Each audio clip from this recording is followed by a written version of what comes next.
बच आओ। 37 है ना एज? 38। फतेहाबाद। हाँ जी फतेहाबाद। अच्छा, आराम से चलेंगे। आइए, पूरा वहाँ तक जाएंगे।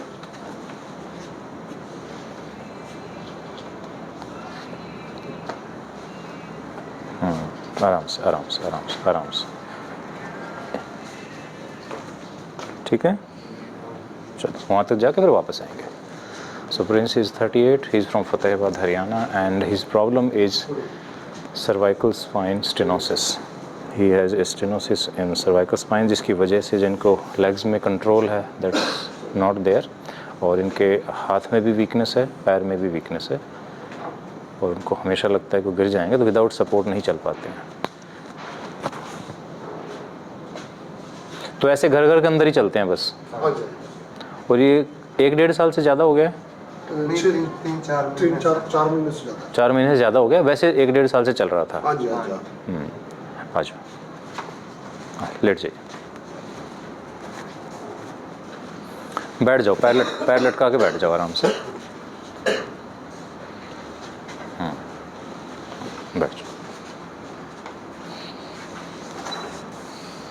हाँ जी। हाँ, जैसे हाथ में है, दिखाओ, हाथ चलाओ जरा। तो हाथ से लिख पाते हो? नहीं, लिख नहीं पाते, साइन वगैरह नहीं कर पाते। ठीक है, मुट्ठी बंद करो कस के। ठीक है, छोड़ो, हाथ अपनी तरफ खींचो, मेरे हाथ को धक्का दो, वापस धक्का दीजिए। इसमें ज़्यादा कमजोरी है राइट साइड में।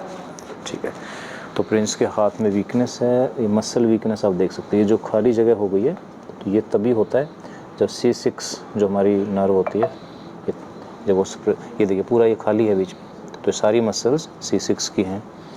ये देखिए पूरा नहीं, हम जैसे हम अपना हाथ देखते हैं ना, तो हमारे मसल फ्लैट है, इनका ये जो खड्डा हो गया ना, क्योंकि ये मसल वेस्टिंग हो गई है, और इन्हीं से हम छोटे काम करते हैं, लिखने वाले फाइन काम जो है वो इससे करते हैं।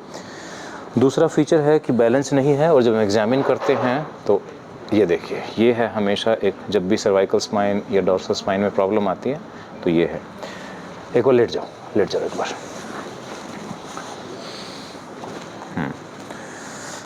जैसे मैं पैर मोड़ रहा हूँ तो मेरे को रेजिस्टेंस मिल रहा है, बिकॉज देयर इज़ रिजिडिटी।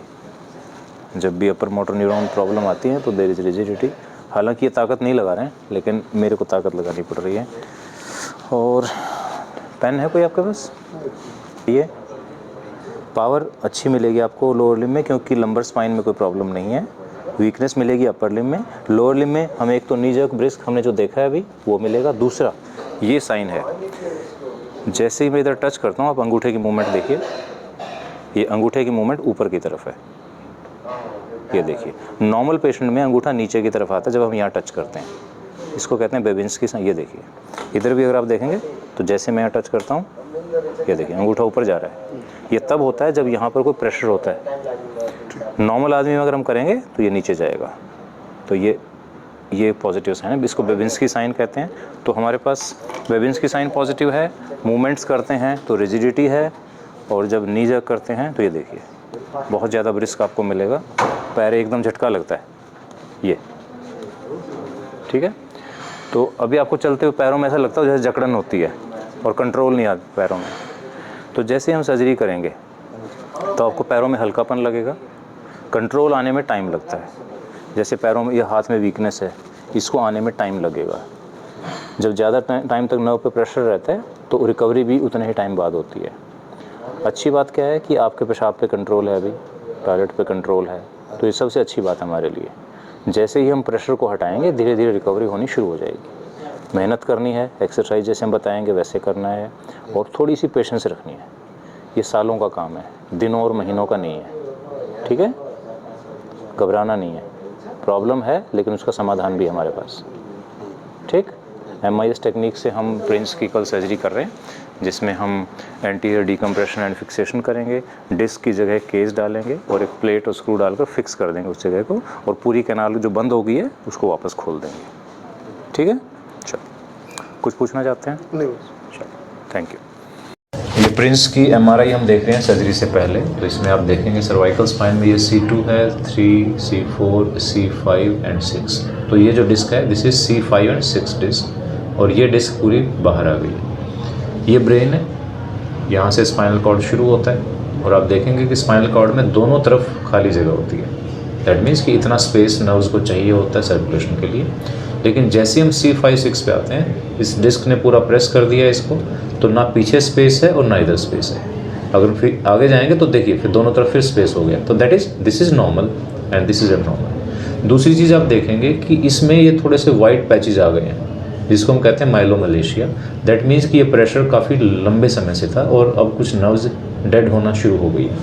तो माइलोमलेशिया के बाद रिजल्ट्स 100% नहीं होते हैं, बट अगर हम इसको डिकम्प्रेशन नहीं करते हैं, इस डिस्क को ठीक नहीं करते हैं, तो ये पैचेज पूरे कॉर्ड में फैल जाते हैं और फिर नीचे ताकत बिल्कुल ख़त्म हो जाती है, यूरिन में प्रॉब्लम आती है। तो प्रिंस थोड़ा सा लेट आए हैं, लेकिन इनकी हम सर्जरी कर रहे हैं। तो इसमें आप देखेंगे हमने एक नई डिस्क डाली है, स्क्रू और प्लेट लगा कर इसको फिक्स किया है। इसमें आगे से जाना होता है, हमें आगे की तरफ से सर्जरी करते हैं। तो दिस इज़ कॉल्ड ACDF। और इस सर्जरी के बाद इनको पीछे जो प्रेशर था वो ख़त्म हो गया है, और डिस्क की वजह से जो इंस्टेबिलिटी आने के चांस थे वो भी हमने टेकन केयर ऑफ कर लिया है।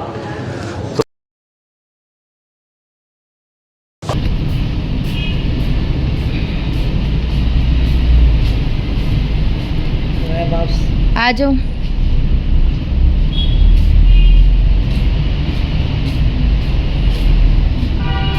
एक बारी और चलेंगे।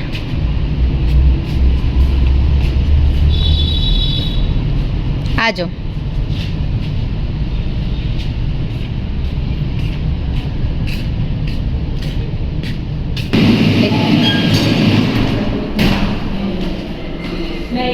कहाँ पे जाओगे?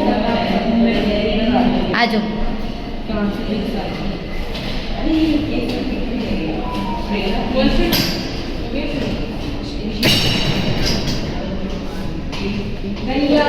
तो प्रिंस हमारे साथ हैं, 11 महीने हो गए। हाँ जी भैया। निशान दिखाइए एक बार आपका। तो आप मुश्किल से देख सकते हैं, कोई निशान दिख भी नहीं रहा है कहीं पे। ये सर्जरी यहाँ से होती है, बिल्कुल जो विंड पाइप है ट्रैकिया के बिल्कुल साथ से हम जाते हैं। और आप लेट हो जाए। तो सर्वाइकल स्पाइन में दो तरह के इश्यूज आते हैं। एक तो ये कि पेशेंट का बैलेंस नहीं बनता, याद है आपको? पहले आप गिरने वाले होते थे, पकड़ के चलाते थे आप। हाँ जी। और दूसरा हाथों में कमजोरी आ जाती हाँ है। जी। ठीक है। हालांकि माइलोमलेशिया के बाद 100% रिकवरी नहीं होती है, लेकिन अगर मान लो हमें 60-70% भी मिलती है हाँ जी। तो नथिंग लाइक इट। तो अब 11 महीने के बाद आए हैं। हाँ जी। ये मैं हाथ लगा रहा हूँ, पता चल रहा है? हाँ जी। सब ठीक है? हाँ। ठीक है। जो माइलोमलेशिया का जो चेंजेस होते हैं, ये थोड़ा सा हमारा अभी भी हार्ड है। ये जो मूवमेंट है पहले तो बहुत ज़्यादा हार्ड थी, पहले मूवमेंट करने में काफ़ी दिक्कत थी। नी जर्क्स अभी भी ब्रिस्क रहेंगे आपके। ये देखिए जैसे हम इसको टच करेंगे, ये देखिए ब्रिस्क रहते हैं, लेकिन ये टाइम के साथ ख़त्म हो जाते हैं। हाथ दिखाइए, मुट्ठी बंद करो, कस के पकड़ो मेरे हाथ को। ये ताकत बढ़ी है आपकी पहले से। हाँ। अपनी तरफ खींचो हाथ को, मेरे को वापस धक्का दीजिए। हाँ, इसमें अभी भी थोड़ी सी कमजोरी है। बैठिए एक बार। तो आप ये बताओ कि सर्जरी से पहले कौन से काम नहीं कर पाते थे जो अब कर पा रहे हो? पहले तो तुरा ही नहीं अंदर से चला नहीं जाता, बाथरूम करने में बहुत औखा। पकड़ के लेके जाते थे। हाँ जी। और अब तो कोई दिक्कत नहीं है। कितना चल लेते हो? हम 2-3 किलोमीटर चल लेते हैं। हाँ। शाम को खाना खाने के बाद 2 किलोमीटर सैर करने जाते हो? हाँ। अकेले ही? नहीं, 2-3 जने होते हैं। हाँ, मतलब कोई पकड़ के तो नहीं चलता ना? इंडिपेंडेंट चलते हो? हाँ जी। सीढ़ी वीढ़ी चढ़ लेते हो? हाँ जी। अच्छा, ड्राइविंग कर लेते हैं। मतलब 4 व्हीलर 2 व्हीलर? हाँ जी। 2 व्हीलर भी चला लेते हो? हाँ जी। बैलेंस बना लेते हो? हाँ जी। ये बहुत बड़ी बात है, क्योंकि जनरली हमारे छोटे सिटीज़ में 2 व्हीलर ज़्यादा यूज़ होता है, हाँ जी। कार कम यूज़ होती है। 2 व्हीलर आसपास जाना है तो 2 व्हीलर ज़्यादा यूज़ होता है। और सर्वाइकल स्पाइन का पेशेंट उस कंडीशन के बाद खुद 2 व्हीलर चला रहा है, that's a big achievement for us. और चल रहे हैं, इंडिपेंडेंट हैं। अभी कितनी उम्र होगी? 39। हाँ, मतलब इज ए यंग पेशेंट। और अगर हम इसको छोड़ देते ऐसे तो ये तकलीफ आगे आगे बढ़ती जानी थी। हाँ जी। जब आए थे आपको भी डर था ना ऑपरेशन का? हैं, घबराए हुए थे क्यों जी? डर लगता था। बड़ी मुश्किल से मैंने कन्विंस किया था, बट अच्छा रिजल्ट आया है। तो दोस्तों, सर्वाइकल स्पाइन की डरने की ज़रूरत नहीं है। लोग कहते हैं कि अगर यहाँ की सर्जरी करते हैं तो कई बार हाथ पैर चलना बंद हो जाते हैं। ऐसा नहीं है।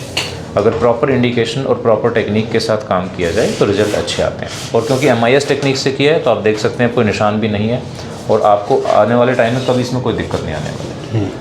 ठीक है, खुश हो कि नहीं हो? हाँ जी, बस। हाँ, स्माइल नहीं कर रहा है। चलो चलो।